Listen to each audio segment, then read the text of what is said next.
We are here with the amazing Akeim Toussaint and Thomas Presto. Welcome. Hey. Let's do a little quick intro of who everyone is.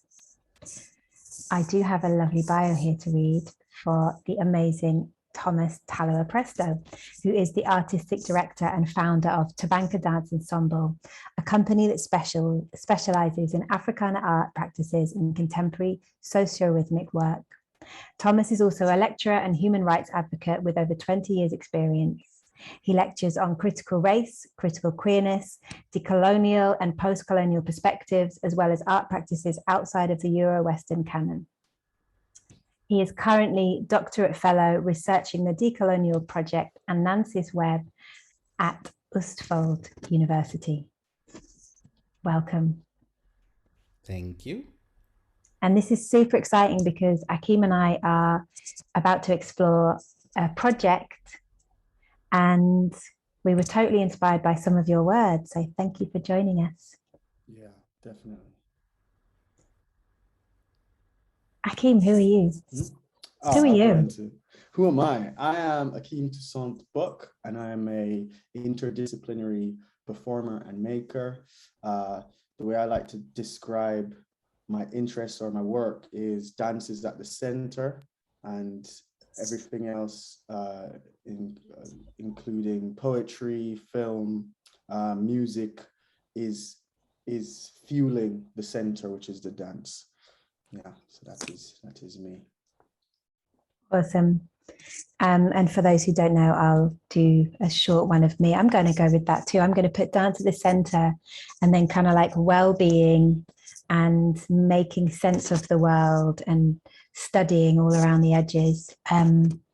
I have a background in salsa. Salsa was my first dance. I discovered it in a club in Bristol when I was 14 that I should not have been in, and have been in love with it ever since. And in 2009, I was very lucky to go with a Lisa Ullman scholarship to New York and study with Angel Ortiz, who's now passed away, and train in salsa on two. So, and then I also went to Cuba. I spent a lot of time in Cuba and Brazil, but Cuba was super exciting for me in terms of like making sense of the roots of salsa, and for me the black roots of salsa. And Thomas, when we heard you speaking, it was actually with Iris de Brito. I heard you speaking about this kind of thing around martial arts. So exciting to like put more of those pieces. I just feel like there's so much lost history. So yeah, welcome. Yeah, I'm really excited for this too, because you touched on it a bit at the last Let's Dance International Frontiers that I was at in Leicester, when I came to a workshop you were doing, and you showed us some videos, and you touched on the whole martial arts aspect of some of the traditional dances. So this is exciting. It's so exciting. Yes, what some call ferocious dancing. Ooh. Okay. Tell us more if you would like to. Well, it's there's multiple things. It's one is that in the African Caribbean, it's one body dancing. So it's not necessarily the same compartmentalization which Euro-Western dance likes to do, where dance is a completely separate activity from your everyday life or from your everyday knowledge. But it was also it's bodies that were trained to also hunt, to also be martial, to also fight. So it's very apparent in dance, in both male and female dance as well. And we have a tendency to forget sometimes to circle in on salsa or some of the Caribbean dances, but that could be one of many examples. Let's say Elegua, Shango, Ogun are all warriors. And it's very clear in their steps. And they will even use weapons such as machetes or hooks. Oya is a warrior. She's a female warrior, and she uses both machetes and knives, and so on, depending a little bit on context. But it's interesting how this is not described as martial dance. The movements are taken from how you would use the machetes, and not only for harvesting crops. It's how you use the machetes to fight, to kill, to protect. So these are martial dances. You know those pennies that it's like, why did that not drop? That is it. You're absolutely right. These are. And there's a lot of other movements, like in the Yanvalu, you have this movement, right? If he would have grabbed my hand, this, and I do the same movement, You free yourself. and it's what the wrist is doing. So it's interesting that and when I teach tasks, I teach this, I show how these flourishes, what people think are just flourishes in Afro-Caribbean dance and African dance, if you try to restrain my body, you will hurt yourself if I do these flourishes. You will hurt yourself if you try to restrain my body. Or I use Whitey's Lindy Hoppers. I'm not sure if can we share screen and do those kind of things here, or it's just yes, we can. Let me just make that possible. And yep. Okay, it is now possible. I like to use that clip as kind of the number one example, right? And we'll do it. Shall we do it with sound or without sound? I always love with sound, personally. Yeah. Okay, so then let's do that. So if I say that, so there's several things that is interesting about Lindy Hop. One is that Lindy Hop was very much appropriated in order to create contact improvisation. Contact improvisation is a lot of techniques from Lindy Hop slowed down. Let's not get confused about where that's from. Think contact improvisation as you see what they're doing, and just think about the level of technical prowess in contact improvisation they do. But also think martial arts. Imagine you are trying to grab these bodies and how these bodies can fling you around. See how they duck under punches and they duck under kicks. So there are a lot of the dance movements that are feinted, like they're small kicks, small punches, but you just show that they are possible. You don't actually execute the entire kick, but if you just have it in mind, martial arts, and see how that kick could have been present. Awesome. And also realize how brutal Lindy Hop is. How it's really brutal to those bodies. Imagine if that body did not know how to twist correctly. Ooh.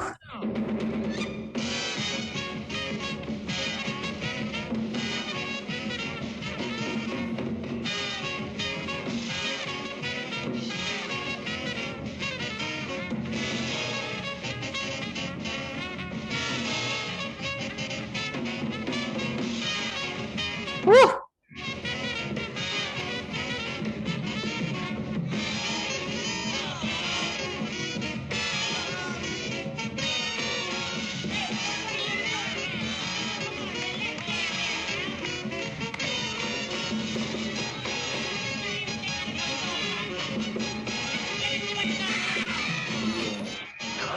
Wah.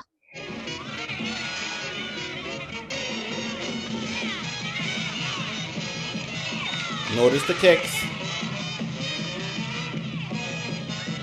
Yeah.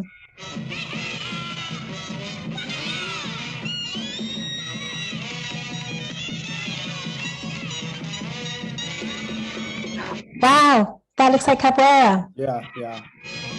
Mira lua de compasso.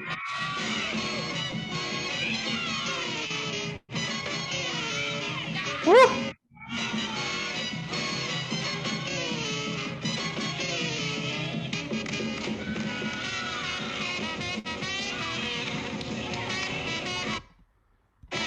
Yeah, I think the point is proven. Also notice how, which I really appreciate, how when she was flung so violently that it could go wrong, they choreographed it the way, or they were aware, and remember this is improvised, but the male dancers were behind and just did this faint kind of woo thing. They were ready to catch. Wow. So their intelligence and ability to read the room and to actually take care of each other's safety. So there's a lot of practice we're not talking about, because a lot of performers, just like a lot of the old hoofers and tap dancers like Nicholas Brothers and others, performed into their 60s, into their 70s, doing full-on splits and so on. And we have 30-year-old dancers saying my career is over because my body is so mashed up. So we also need to understand that what is it about this training, which is martial training, that allows these bodies to continue to perform such a violent form for so long. Wow. And that is also because we've de-linked it. We've de-linked it from martial training. And that is part of the problem, I believe. Actually. It's making me think as well about like in salsa and how you kind of develop this proprioception of like awareness and spotting, like, you know, there's a thing on the floor that I could hurt myself on, there's an arm coming from that direction. It's like you also develop in that in this kind of way of being aware of every angle of the space that I bet is connected as well. Definitely. And then you have this regular, I'll show you another clip. So a regular hip hop groove, which I get so annoyed of. Right? You know what I'm talking about. I was doing that the other day. That's martial. Yeah. That is hidden martial arts. What's going on? The bottom arm is paring down and the front fist is moving forward. This movement also is utilizing the kicking leg. Wow. Don't you recognize it? Yeah. It can go from side to side. It can circle. It can move in all different directions. All right, now this time, what we're doing is we're going into the opponent. We want to get a chance to be able to clash like two rams moving in or two bulls. So this one, the movement is into the opponent. This way. Here. This way. Same move. It can be done short. Show what's actually going on. This can be with the finger jab to the eye also, but it's giving forward power, being able to deliver force here and moving forward, almost as if we were ignoring the opponent. He comes forward and we move forward and pass him through him. Here, this way. Arm breaks this way.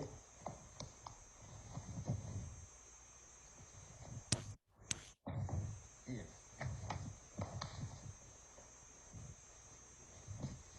Yes. Developing forward power, being able to punch. Right? And this is African diaspora martial arts. So as people are doing the foundation, what they just think of foundation moves in hip hop, foundation moves in salsa, and so on. They're actually, and only when it's the jinga in capoeira do they know. A lot of those basic grooves, basic steps are martial basic grooves, are martial basic steps. And we need to acknowledge that from you took your first foot off the boat, resistance was the thing.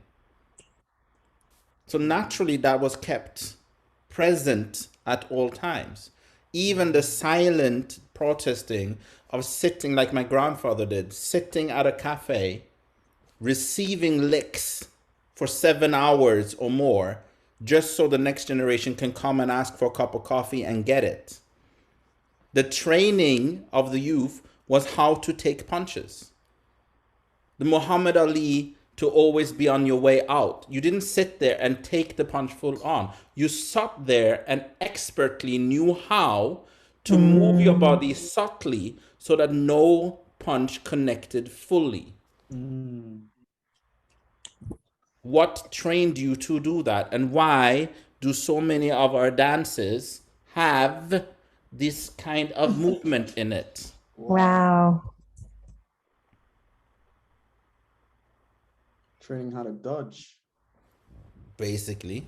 And it is And we can also talk about violence, and I'm not saying it's good now, but yes, I can understand when my grandfather says that learning how to take a punch or learning how to dodge a punch was absolutely necessary for his generation to learn. It was not necessarily parental abuse.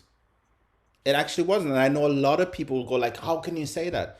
Well, their every day was violent. If you did not learn how to dodge, you came home scarred for life. They lived in the time of lynching. It was a different, we need to remove it now, because what we call it poisoning in the food, what made you survive then is what is killing you now. So I'm not defending abuse. I'm just saying it was not abuse in all contexts. Mm-hmm. And it's present in our dancing. Very much so. Yeah. If I go, is it tic tac? Yes, tac toe. It's making me think about, the proprioception in terms of like the spidey sense of dances, that we all know that the dance is the one that will catch the thing when it, we have these senses, and that actually perhaps that is also to do with our train, like this other element of our training that I hadn't quite Definitely. acknowledged. Yeah. Definitely. And especially if you dance some of these forms. Yeah. Do you think, like, obviously with capoeira, we know it was hidden, it was disguised as a dance, but do you think like with these lineages it was being hidden? That's an interesting claim. Mm-hmm. Because they were always danced martial practices. Yeah. So there's even this narrative of it was disguised and so on. I want to push back at that because it's a lie. Interesting. It was always a lot of African martial arts and so on was always done to drums, was always done to music. Oh, So they okay. thought it was a Always. dance because music was involved. So the Western eye just says, oh, they're just dancing, but the people who are in the know that, oh no, we're practicing. Exactly. Yeah. So it becomes hidden in plain sight because the eyes that sees is not knowledgeable. But it's not like it was a form that was not done to music that is suddenly done to music. So it's it's the same as this whole gumboot thing, where if you look at Southern African dancing, there already is dancing where you have leather strapped to your legs and you beat that leather in exactly the same technique as they beat the gumboots. So there's traditional dance that is already doing it. And I'll show an example just so you'll understand what I mean. And that's where I kind of said the claim that this was just like this developed because they came out of the mines and they needed to brush themselves. And then this practice just came suddenly up. Those are those kind of Western lies that we tell tourists because it's a good story.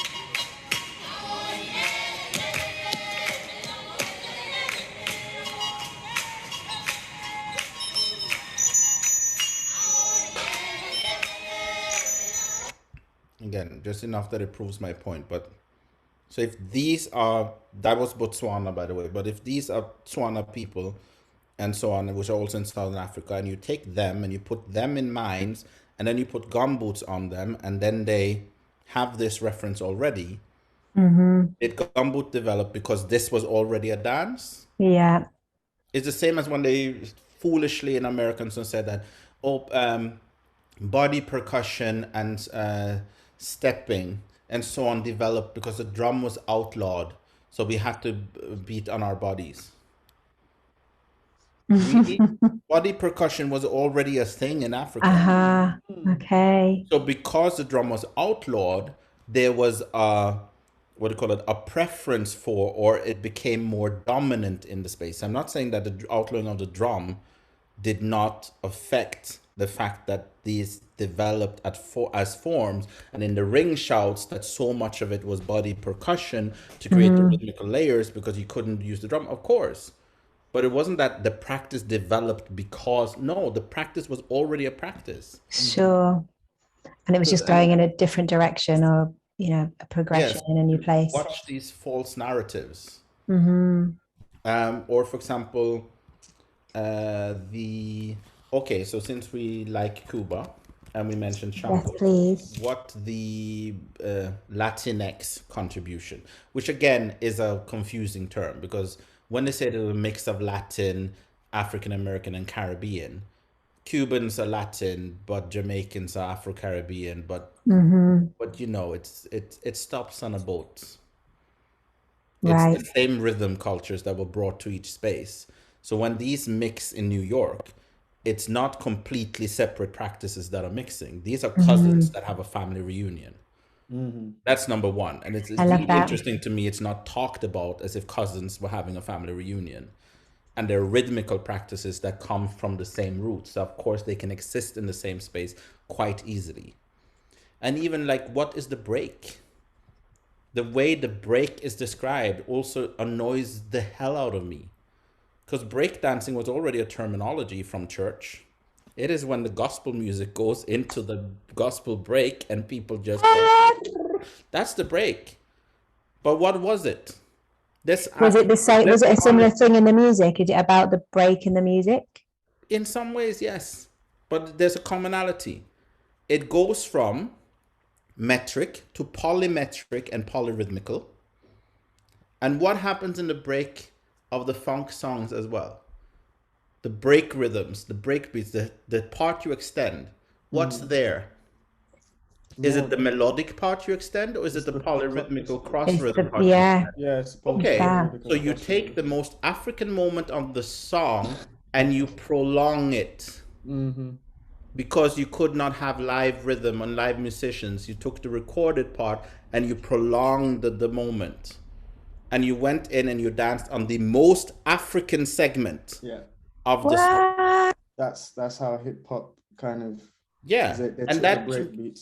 and to me that's black resistance, because you are forced to favor the melody to cross over. So in order to record, you're forced to favor the melody, and then you reverse the process by prolonging the rhythm section. Yo, because that's still happening to this day. You listen to the people who, that's why rap has become so melodic now, because it's popular. It's easier in the ear to be a melodic rapper, a mumble rapper. Than a rhythmic rapper, exactly. It's exactly the same process, and that's what I'm saying. So that's what it was, and also why? Because once you get to the polyrhythm, the African American, the Afro Caribbean, and the Afro Latin speaks the same language.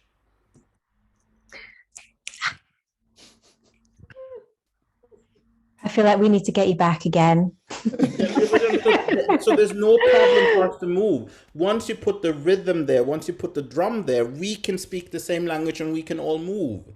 Our melodies are different because our melodies are French or Spanish or British or whatever. Our rhythm is not. Wow. But let me show that clip. Yes, please. And I know that listeners are going to be like, we want to know more. Where can we study with you? So I'd love to close with some, where can we study with you? Yes. Yes. So now I'm going to talk the yo-yo hands, these hands. Yes. Right? That are in hip hop. That people believe it's about being cool. It's about being street. It's about being ghetto. Right? Again, Shango. So you are a black male or male of color under attack. Which power do you call on in your body to protect you? Right? Yeah. So we'll do it without music this time. Just look at his arms. Yeah.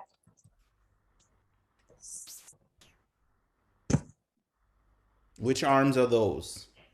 That is like breaking. I see breaking there, but obviously this is Shango too. Anything to do with the ghetto? Does it have anything to do with the streets? It's Shango, right? It's lightning, it's fire, it's... That's what I don't understand, how people can talk about whacking and voguing without talking about Oshun and Oya and Yamaya. I love you, Thomas Presto. Please come back. and of course, this is a black Caribbean and Latin queer body, a black Caribbean and Latin hybrid trans body, pulling on femininity, of course you will pull from divine femininity. Of course you will pull from Oshun, Yemaya, and Oya. So how we're not talking about that and not mentioning that in the space, to me, is just... And it's interesting to see Beyonce's success. Beyonce pulls from Orisha aesthetic. Yeah, for sure. Very much so. Grace Jones does it. Tina Turner did it. Tina Turner is basically dancing Tiriba. I will end with one last one. Akeim, I'm so excited to create this piece with you. Yay! I feel, so inspired right now. So basically we're going to make a duet and we're going to explore salsa as a martial art, but who knows what else will happen now. Thomas, I think we're just going to spend like a week or 2 weeks. Can we bring you back? Can you be somehow in the space with us when we do the big funding bid for this, please? Of course. We need you. And I'll show you, also look at Charleston as a martial art is another advice I give you. Awesome. And again, think of the kicks and so on as feigned kicks, like they hint to the fact that it's there. But as somebody mentioned it. Les Ballets Africains was the Guinea first national dance ensemble of Africa, and they toured all over. And a lot of the dancers ended up staying in the West, especially America. So a lot of American dancing was re-Africanized, and it was also re-Africanized through a Caribbean influence. So that's why also Maya Angelou was Trini, sang Calypso, Eartha Kitt, all of these horrible... Calypso was the biggest music form in the States in the 1950s, for example. But we don't talk about enough how the Caribbean re-Africanized African-American expression. There's also a reason why Zulu Nation, African Bombata, Salt and Pepper, Busta Rhymes, if you go and you look at all of these rap artists and so on, and you look where their heritage was, a lot of them, almost a dominant part of them, were Caribbean heritage. Not trying to take anything away from the African American. Sure. But to kind of point out that there was a re-Africanization because the drum was not suppressed in the same way. So the introduction of that rhythm, who were the drummers who drummed for Jill Scott Heron as he does the revolution will not be televised, is rumba drums in the background. That poem was performed to a rumba I always loved that. Yeah, song, and it's a rumba beat. It's basically what we would have almost called dub poetry in the Caribbean. Yeah, it's true. So it's so mad how that was happening around the same time. Which is a martial rhythm, by the way. Just to say, so there's a reason with resistant poetry on it. Yes. But then also rap, because we need to break down what was that. Because, for example, because there's an element that we don't talk about with rap. Several. One is that it's rhythm and poetry. So how ghetto is that? Number one, not at all. Again. But the second one is if rhythm is a language. Because remember, rhythm is a language. It was specific. It can say sentences. How excellent if we're going to talk about something which is hidden in plain sight. If I say certain words, but I speak a different rhythm, am I not sending two messages at the same time? So I can say, I love you, your eyes are blue as the sky, and your ears remind me as the clouds. And if I say that in a certain rhythmic manner, I can say, after 8 o'clock, let's beat this motherfucker up. I can rhythmically say that at the same time. So also the tradition of rap and the tradition of speaking rhythm in the diaspora was also ways to hide messages. And in the spirituals, we said that all the spirituals were hidden messages and so on, but we don't talk about the rhythm and the tonality was part of the way that the hidden messages were encoded. Or dancehall. Hill and gully ride, hill and gully, hill and gully ride, hill and gully, doom, doom, ka, doom, goom, ka, doom. It's because it's a working dance. It came from a working rhythm, but it came also when you're doing the martial form, the lagya, which is also present in Jamaica, which is the Caribbean form of capoeira. So by the way, if you look up Lagia, which is what Catherine Dunham studied in Martinique and Guadeloupe and so on, and Kalinda, which in Trinidad is most known as a stick fight, but if you go to other islands, the Kalinda would be what Tambo Bambu is and so on, which is also martial forms. You realize that Brazil is not alone with capoeira at all. Wow. It's on all the islands. It's just called a different name. So again, this coloniality, this Western appropriation where we kind of said Brazil is the space where this happened. But again, I say, people from the same cultures were brought on boats to the other places. So none of the other places retained that. Does that make sense to anyone? So that's what I mean. So we're talking a little bit of what is hidden. And I will say that it's not that hidden.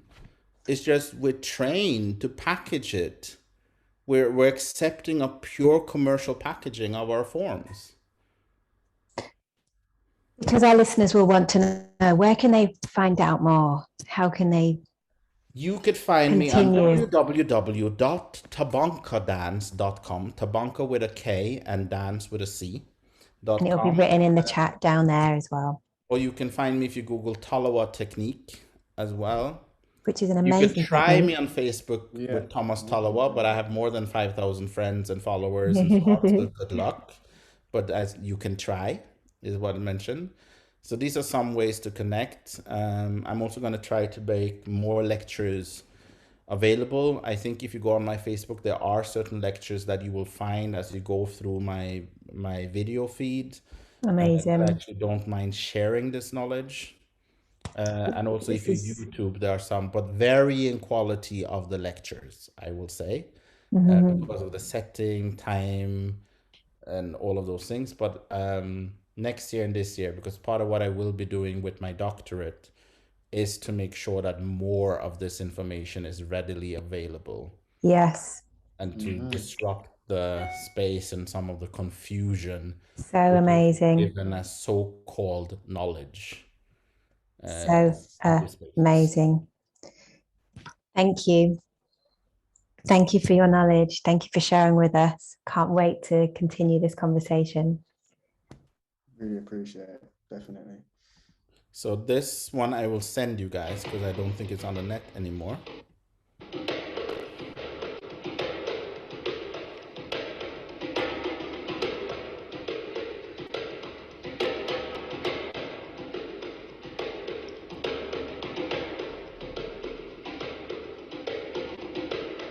This is African American martial arts.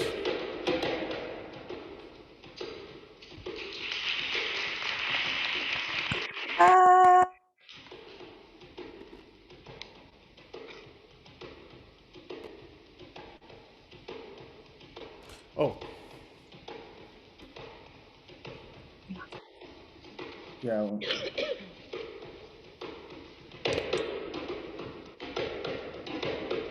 I can carry on.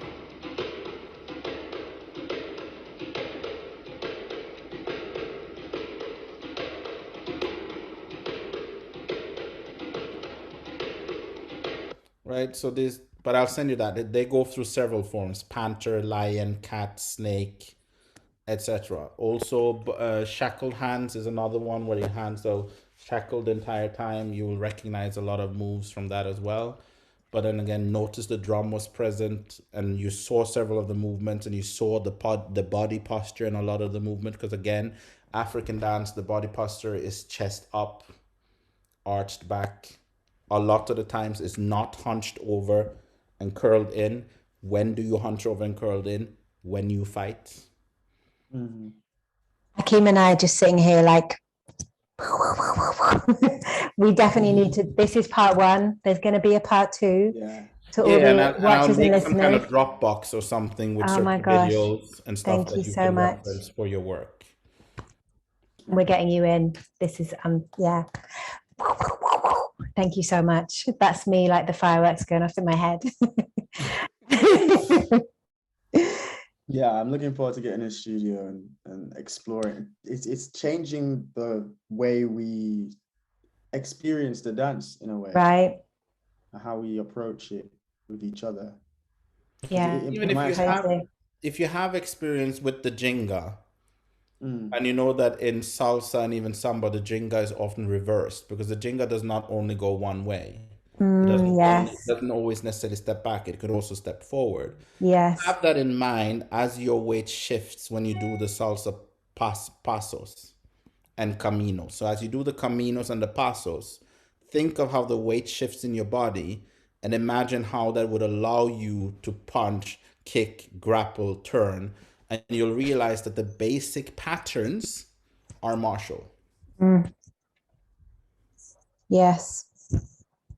And that's also why this difference with, because people always say, oh, but in Africa, we're not really finding the social dances where people are doing what they're doing in the Lindy Hop and so on. No, because you will have to look to the martial dances.